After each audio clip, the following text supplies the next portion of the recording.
Ito yung maliit munting nating kwarto, maliit. Yan, naayos din na rin natin. Mas maganda ng tignan kaysa nung nakaraan. Ito sa wakas, naayos na rin natin yung mga gamit natin. Mas maganda ng tignan kaysa nung nakaraan. So pipintan natin kung magkano yung pinamili natin ng mga gamit. So bago ang lahat, ako pala si Ronnie, isang OFW dito sa bansang Kuwait. Please support my channel, Ronnie Motilla Vlogs. Like, share, and subscribe. So tulad ng sabi ko, mas okay na. Yan, nilagyan natin yung laptop. Kuryente, saksakan, nilagyan natin lahat sa gilid. Pero titignan din natin yung mga kung magkano pinabili natin. Kasi bumili ako ng bago. Yung iba second hand. Yung higaan ko. So pipinta natin. Tingnan natin kung magkano yung nagastos ko. Mahirap din maglipat. Pero okay lang. At least sarili ko na to.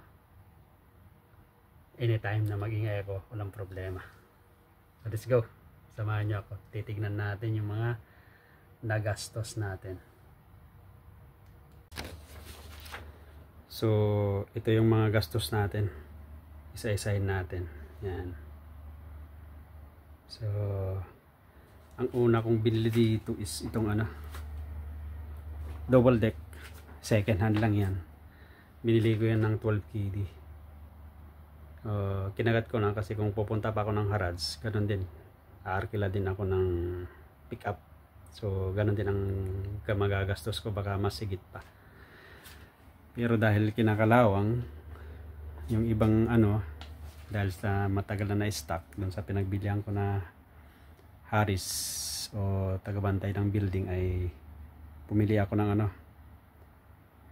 spray paint na nakaubos ako ng 6.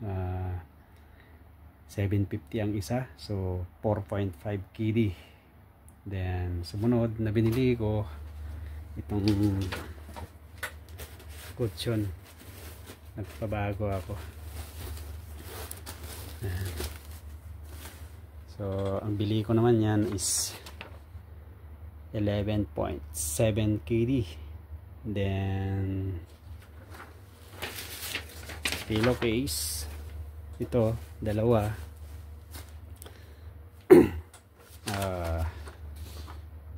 350 fils.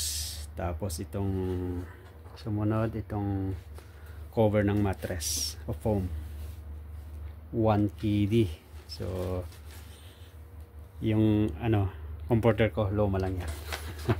So tapos magic pillow, dalawa, 1 dinaruba, so 2.5 itong dalawa. Then nung naglipat ako, dahil yung ito yung ang tawag nito, steel cabinet na ginagamit ko is kinakalawang. Yan, bumili din ako ng spray paint na dalawa, kulay gray. Kaya kaso hindi maganda yung pagka spray, pero okay lang, natakpan naman yung ibang kalawang. Then after that, dahil kailangan natin ng sampayan, yan, bumili ako ng elbow, 1, 2, 3, at saka meron pang 2 dito kasi balak ko maglagay din dito ng paladpad tawag na. So yan, gagawin natin sampayan. Nakagastos din ako dyan ng 2 KD, 5 pieces na elbow at saka screws. Then dahil mahilig tayo magkape, bumili rin ako ng electric kettle. Yeah, 1 dinar, 850 pills. So mahirap din maglipat. Tapos ang ginawa ko, dahil yung pagdala ko dito, nilagay ko lang sa karton yung mga gamit ko, lagay lang lagay, makalipat lang. yung ginawa ko kahapon, dahil buti na lang 4 na araw tayong walang pasok. Yan, ilagay ko na lahat dito yung saksakan electric para isahan lang. Mali lang naman tong kwarto pero tama lang sa akin para maayos tingnan. Yan, tapos dito ko na rin lagay yung laptop na pinapanooran ko ng movie pag ako'y na-homesick. Yan, pag walang ginagawa. So mas okay nang tignan kaysa nung una. Mahirap din talaga, tulad sabi ko, mahirap din maglipat. Yan. Drawing ng kasama ko, kinuha ko. Nakabiti mga plastic. Maraming salamat kay Michael Kodsawa. Tsaka yun, drawing din yan.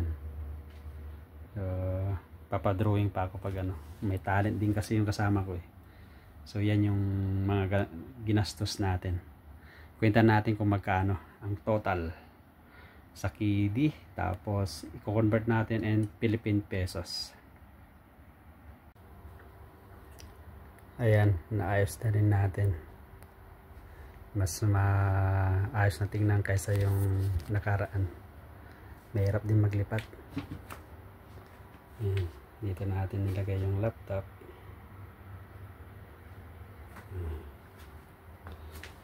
Mas okay na. Sampahin natin. Oops, yan. Mas okay na talaga kaysa nung nakaraan. Pati yung mga electricals dito ko na ilagay saksakan para maayos.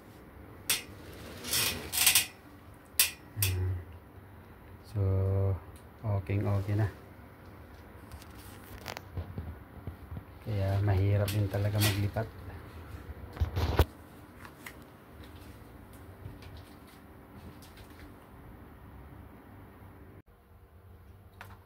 So ito nilista ko yung mga gastos natin yan.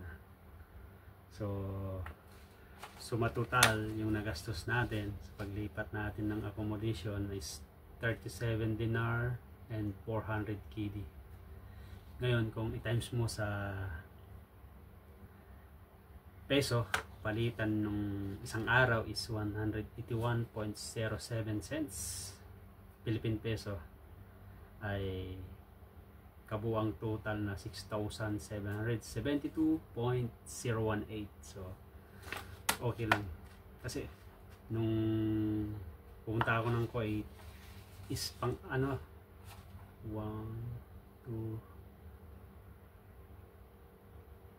ko pa lang itong lipat ng accommodation. Tsaka tagal din ako hindi nagpabago ng gamit, pero okay lang, taste lang talaga niyang buhay OFW. Kailangan mo lang ng tiyaga, sakripisyo, kasi napakahirap buhay OFW, napakahirap malayo sa pamilya, napakalungkot.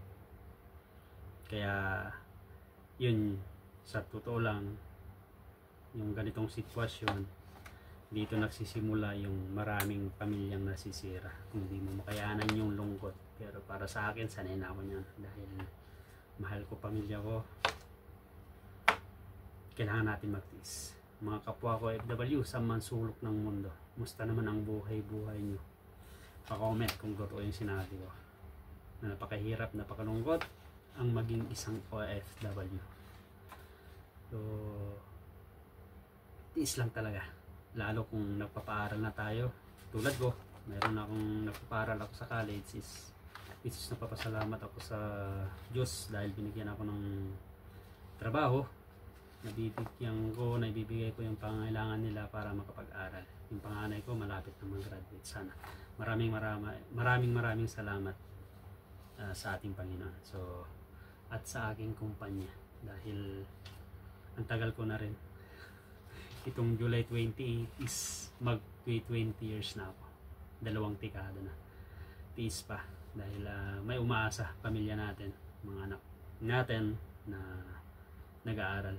So paano? Maraming salamat. Tulad ng sabi ko, mga OFW sa mansulok ng mundo, tiis, tiyaga, sakripisyo ang kailangan natin. Pasensya. So maraming salamat sa iyong pagsama. At ginagawa ko lang itong video na to para sa ganun meron akong alaala someday pag nag-for good na tayo for the coming years. So ako pala ulit si Ronnie, isang OFW dito sa bansang Kuwait.